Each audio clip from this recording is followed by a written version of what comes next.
নমস্কার বন্ধুরা, সকালে টিফিনে হাজির আমি ইন্দ্রাণী। আজ আমার রান্নাঘরে বানিয়ে ফেলেছিলাম, আজকে তো ভেজ মঙ্গলবার, তাই বানিয়ে ফেললাম ব্রোকলি। ব্রোকলিগুলোকে বয়েল করে নিয়ে কড়ার মধ্যে সামান্য সাদা তেল দিয়ে দিয়ে দাও, অল্প একটু তেল দিয়ে। এরপর যেটা নাড়তে নাড়তে এরপর মিক্স ভেজিটেবল একটা মশলা পাওয়া যায়, সেটা কুকমির পাওয়া যায়, জেকেরও পাওয়া যায়। একটুখানি নিয়ে উপর থেকে ছড়িয়ে দাও, খেতে হবে খুব ভালো। আর লাস্টে যেটা একটু বাটার নিয়ে দিয়ে দাও, বাটারটা গলবে আর ব্রোকলিগুলোও তার সাথে থাকবে, খেতে খুব টেস্টি হয়।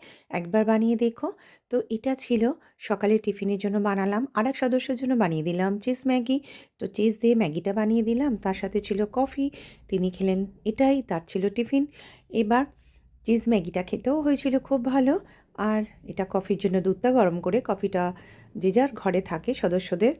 আর এদিকে বানিয়ে ফেলেছিলাম, দেখো, এই যে সকালে টিফিনটা ঝোলা গুড়।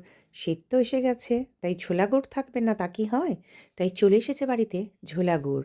ঝোলা গুড় দিয়ে একেবারে এই খেজুরের গুড় দিয়ে রুটি খেতে দারুণ লাগে, গরম গরম রুটি। সেটাই ছিল, টক দই ছিল, ব্রোকলি ছিল, আর ছিল ফ্রুট জুস, যেটার মধ্যে ছিল মৌসম্বি আর অরেঞ্জ মিক্স। এই ছিল আর রুটি, সকালে টিফিন। তো তোমরা ব্রোকলি এইভাবে বানিও।